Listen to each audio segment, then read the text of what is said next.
열왕기 하 8장 16절로 29절까지의 말씀입니다. 다 같이 합독하도록 하겠습니다. 이스라엘 왕 아합의 아들 요람 제5년에 유다 왕 여호사밧이 오히려 위에 있을 때에 그 아들 여호람이 왕이 되니라. 여호람이 위에 나아갈 때 나이 32세라. 예루살렘에서 8년을 치리하니라. 저가 이스라엘 왕들의 길로 행하여 아합의 집과 같이 하였으니 이는 아합의 딸이 그 아내가 되었음이라. 저가 여호와 보시기에 악을 행하였으나 여호와께서 그종 다윗을 위하여 유다 멸하기를 즐겨하지 아니하셨으니 이는 저와 그 자손에게 항상 등불을 주겠다고 허하셨음이더라.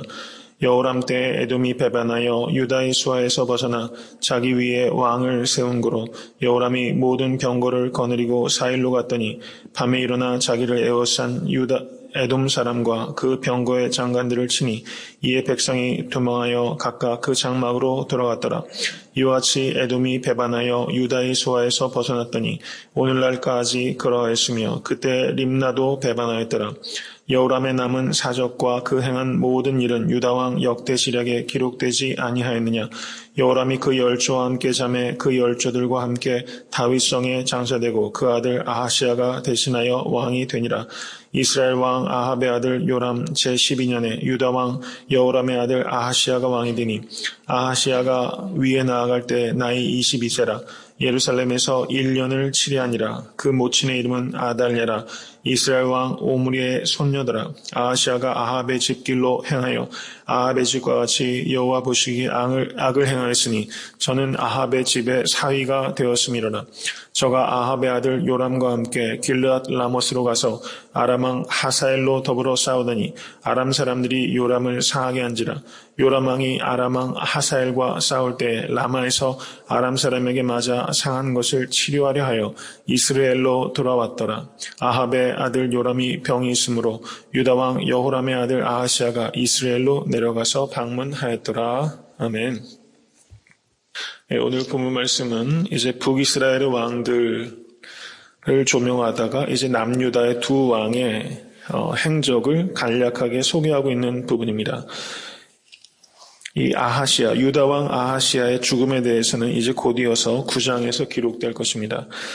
이제 그 8장 16절에서 24절까지는 유다 왕 여호사밧의 아들 여호람의 통치에 대해서 기록하고 평가하고 있고, 그리고 25절에서 29절은 그 여호람의 아들 아하시아의 그 왕의 그 통치에 대해서 평가하고 있는 부분이다. 이렇게 볼 수 있을 것입니다.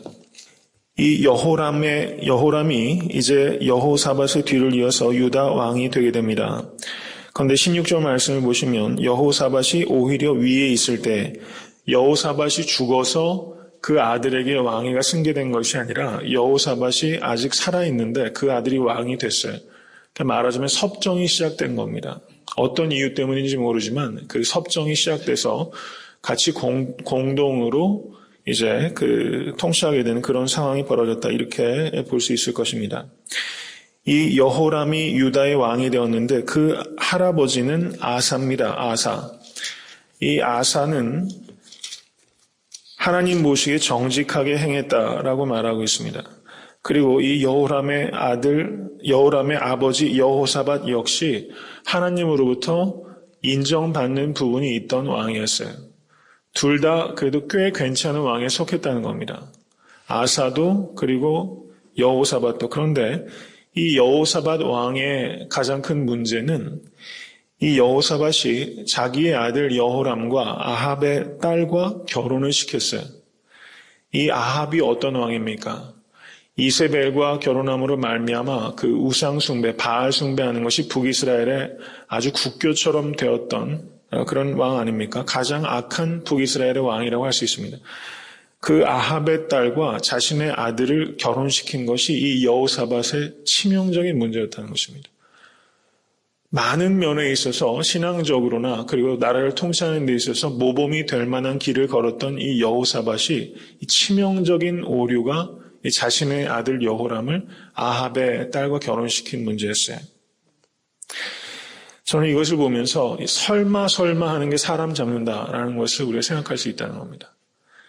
이 자신의 아들을 이 아합의 딸과 결혼시킨 것은 정략적인 목적이 있었습니다. 그 당시에 그 아시리아가 정치적으로 크게 부각하고 있었기 때문에 이 남유다가 자신의 힘만으로 국가를 방어할 수 있을까 하는 것이 이 왕의 컨선이었어요.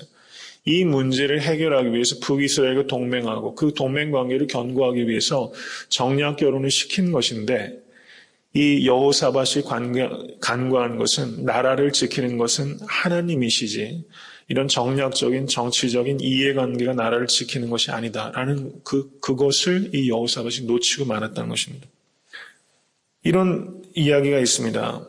어느 백화점이 무너졌는데 그 백화점에 그 간부들은 모두 대피를 했고 종업원들과 고객들은 대피를 하지 못해서 많은 사람이 죽었다는 겁니다. 그래서 경찰이 그 백화점의 사장에게 묻습니다. 건물이 무너질지도 모르는데 왜 종업원들과 고객들은 대피시키지 않았습니까? 라고 물었더니 잘 들으시기 바랍니다. 사장이 이렇게 대답했습니다. 설마 무너지겠나? 이렇게 생각했습니다. 그래서 종업원들과 고객들을 대피시키지 못했습니다. 이렇게 대답했습니다. 그러자 경찰이 묻습니다. 그러면 간부들은 왜 모두 대피시켰습니까? 그랬더니 사장이 이렇게 대답한 것입니다. 혹시 무너질지 몰라서 대피시켰습니다. 종업원들과 고객들은 설마 무너지겠는가 해서 대피시키지 않았고 자기를 비롯한 그 고위직에 있는 사람은 혹시 무너질까봐 대피시켰다는 거예요. 저는 이 우스꽝스러운 이야기가 이게 정말 사람의 마음에 있는 이 죄성이다 이렇게 생각하게 됩니다. 내가 거기에 관계될 때는 혹시 무슨 일을 당할까봐 조심하고 다른 사람의 문제가 되면 에이 설마 라고 영적으로 그 민감함이 둔해지는 것이죠. 이 예가 오늘 본문에 이 여호사밧과 딱 부합하는 것은 아니라 할지라도 이 여호사밧의 마음속에 이 설마 하는 마음이 있었을 거예요. 설마 자식을 조금 그 아합의 딸과 결혼시키는 문제가 그렇게 심각한 문제가 될까? 이 설마 하는 문제가 이 남유다가 영적으로 무너지게 된 결정적인 그 계기가 됐다는 것을 우리가 생각할 수 있다는 것입니다. 여러분 설마 하지 않으실 수 있기를 바랍니다. 우리가 죄의 문제에 대해서 그것이 내가 생각하기에는 그렇게 심각해 보이지 않는다 할지라도 우리가 연약하고 어리석어서 죄인 줄 모르고 짓는 죄가 있죠. 그런데 죄인 줄 알고서도 짓는 죄가 있어요. 작은 죄악들. 설마 이렇게 작은 죄가 큰 문제를 일으키겠나. 이런 마음이 있습니다. 죄인 줄 알고 있는 것이라면 아무리 작은 것이라도 설마 하지 마시고 혹시라고 생각하실 수 있는 여러분과 제가 될 수 있게 되기를 주님의 이름으로 간절히 축원합니다. 이렇게 그 북이스라엘과 남유다가 결혼 관계를 통해서 동맹을 맺게 되고 그리고 이 여호람이 18절 말씀을 보십시오.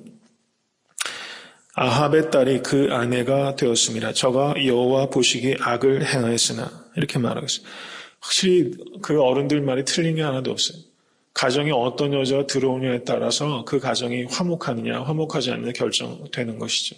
이 여자가 가정에 어떤 여자가 들어오냐 이게 정말 중요한 문제라는 게 다시 한번 여기를 통해서 우리가 알 수 있습니다. 그런데 19절 말씀 여호와께서 그종 다윗을 위하여 유다 멸하기를 즐겨하지 아니하셨으니 이는 저와 그 자손에게 항상 등불을 주겠다고 허하셨습니다라. 하나님께서 다윗의 후손들에게 등불을 주겠다라고 말씀하셨어요. 그리고 이 말씀이 열왕기상에 2번 반복되고 있고 그리고 오늘 본문의 마지막으로 반복됩니다. 그리고 유다 역시 배교의 길로 걸어가서 멸망하지 않습니까? 그렇지만 하나님의 이 말씀은 영원히 폐지된 것이 아니라 이 땅의 세상의 빛으로 예수 그리스도께서 오신 것으로 이 말씀이 온전하게 성취된 것을 믿으실 수 있기를 간절히 바랍니다. 세상의 등불이다. 예수님께서도 믿는 자를 빛이다 라고 말씀하셨고 또 요한복음에서는 빛의 자녀다 라고 말씀하시고 사도 바울은 빛의 자녀처럼 행하라 말씀하시고 빛의 열매를 착함과 의로움의 빛의 열매를 맺으라 이렇게 계속 말씀하고 있어요. 그리고 예수님께서 세례 요한을 추억하시면서 저는 burning light, 그는 타오르는 등불이었다. 그 예수님께서 세례 요한을 그렇게 추억하지 않으십니까? 오늘 장로님께서 그런 기도 하셨지만 우리 에트한테 섬기는 교회가 이 정말 흐려져가는 이 진리의 시대, 이 복음의 등불을 드는 그런 교회가 될 수 있길 간절히 바랍니다. 그것이 가장 본질적인 것입니다. 강단에서 정말 진리의 등불을 밝힐 수 있을 때 우리가 그 메시지를 들고 나와서 전할 수 있게 되는 것이죠. 모든 것이 거기에서부터 출발하는 것입니다. 바른 메시지가 전해지고 그 성도들 한 사람 한 사람이 진리의 작은 반딧불과 같이 우리의 삶의 자리에서 그 빛을 비추는 그런 교회와 성도를 굳건히 설 때 하나님께서는 우리 교회와 성도들을 통하여 크신 역사를 하실 것을 믿습니다. 그 뒤에 이어지는 얘기는 20절 말씀 보십시오. 여호람 때 에돔이 배반하여 라고 말하고 있어요. 에돔이 배반했습니다. 그래서 여호람이 모든 병거를 거느리고 치러 갔는데 에돔 군대로부터 포위를 당하게 되고 그래서 간신히 거기에서 탈출하게 됐습니다. 그런데 군대들은 다 흩어졌다 이렇게 말하고 있습니다. 그리고 림나도 배반하였더라. 22절의 말씀을 보면 림나도 배반하였더라 이렇게 말해요. 영적으로 무너지면 다 무너지기 시작하는 겁니다. 균열이 다 거기에서 시작돼요. 문제의 본질은 이 에돔이 배반하고 림나가 배반한 데 있지 않아요. 그것은 현상적입니다. 본질적인 문제는 무엇입니까? 여호람을 하나님을 경외하지 않는 아합의 딸과 결혼시킨 거예요. 그게 본질적인 문제입니다. 그게 본질이요. 이들의 배반은 현상적인 겁니다. 지혜는 무엇입니까? 본질이 어디 있는지를 파악할 수 있는 것을 지혜라고 해요. 세상에는 지엽적인 문제를 다룰 수 있는 사람은 전문가들은 많아요.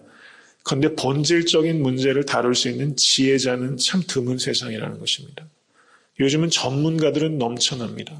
근데 정말 참 지혜자는 찾아보기가 어려운 시대입니다. 모쪼록 여러분과 저에게 본질이 무엇인지를 명확하게 분별하고 그것을 위해서 기도할 수 있고 그것을 위해서 헌신할 수 있는 여러분과 제가 될 수 있기를 간절히 바랍니다.